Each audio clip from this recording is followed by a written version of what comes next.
Hi friends, welcome to our channel. So game changer release అయ్యి 3 రోజులు అవుతుంది. ఇది 4th డే. సో చాలా అంటే చాలా నెగిటివిటీ ఉంది. ఇటు యూట్యూబ్లో కావచ్చు, ఇన్స్టాలో కావచ్చు, ప్రతి సోషల్ మీడియా మాధ్యమంలో, సైట్స్లో కూడా, సైట్స్ హ్యాండిల్ చేసే వాళ్ళందరూ కూడా ఒక వర్గానికి చెందిన వారు అని చెప్పేసి నెక్స్ట్ లెవెల్లో తెలుస్తుంది. ఎందుకంటే హ్యూజ్ నెగిటివిటీ, భయంకరమైనటువంటి నెగిటివిటీ. ఒక హీరో మీద, ఒక హీరో సినిమా మీద, ఒక వర్గం అంతా, ఒక వర్గానికి సంబంధించినటువంటి మీడియా మొత్తం కూడా ఈ రేంజ్ నెగిటివిటీ మొదటి నుంచే చూస్తున్నారు. మెగాకి సంబంధించినటువంటి హీరోలు అందరూ కూడా ప్రతి సినిమాకి చూస్తున్నటువంటిదే ఇది. ఒక్కసారి దొరికారు అని అంటే ఏ రేంజ్లో నెగిటివిటీ చేస్తారనే దాని మీదే వాళ్ళు ఉంటారు. సో ఇవన్నీ పక్కన పెడదాం.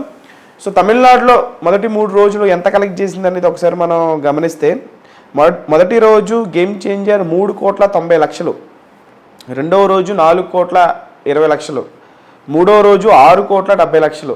అంటే సాటర్డే సండే వీకెండ్ కాబట్టి ఆబ్వియస్లీ డే 1 కంటే కూడా డే 2, 3 కూడా నెక్స్ట్ లెవెల్లో ఉంటుంది. సో దానివల్ల వచ్చింది.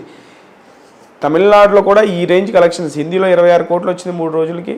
తమిళనాడులో చూసుకుంటే 6, 4, 10, 13, దగ్గర 15 కోట్ల వరకు ఈ సినిమాకి రావడం జరిగింది 3 రోజుల్లో గేమ్ చేంజర్కి. ఈ రేంజ్ కలెక్షన్స్ అయినా ఈ సినిమాకి వచ్చిందంటే బికాజ్ ఆఫ్ శంకర్ ఏదో నెక్స్ట్ లెవెల్లో కంటెంట్ తీద్దామని ప్రయత్నించినప్పటికీ ఎక్కడో నెగిటివిటీ, ఎక్కడో మిస్ అయ్యారు అనేటువంటిదే ఎక్కువగా వినిపిస్తుంది బయట.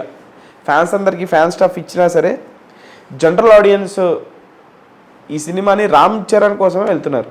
రామ్ చరణ్ తాలూకు స్క్రీన్ ప్రెజెన్స్, ఆయనకు ఉండేటువంటి ఇమేజ్ వల్లే ఈ సినిమా ఈరోజు ఈ మాత్రం కలెక్షన్స్ అయినా ఇటు తెలుగులో కావచ్చు, తమిళ్లో కావచ్చు, హిందీలో కావచ్చు రాబడుతుందంటే because of Ram Charan student రోల్లో కానీ, ఐఏఎస్ రోల్లో కానీ, లేకపోతే అప్పన్న రోల్లో కానీ ఇరక్కొట్టేశారు. సో తమిళనాడులో 3 రోజులు కలుపుకొని దాదాపుగా 15 కోట్ల వరకు ఈ సినిమా కలెక్ట్ చేసింది. మరి చూద్దాం లాంగ్ రన్లో ఈ సినిమాకి ఈ సంక్రాంతి సీజన్ కంప్లీట్ అయ్యే లోపు, అంటే ఈ సంక్రాంతి సీజన్ కంప్లీట్ అయ్యి ఈ మంత్ ఎండింగ్ వరకు కూడా, అంటే సినిమా థియేటర్లో ఉన్నంతకాలం ఎంత కలెక్ట్ చేస్తుందో చూద్దాం. సో ఇవి గేమ్ చేంజర్ తాలూకు తమిళనాడులో 3 రోజులుగా వచ్చినటువంటి కలెక్షన్స్.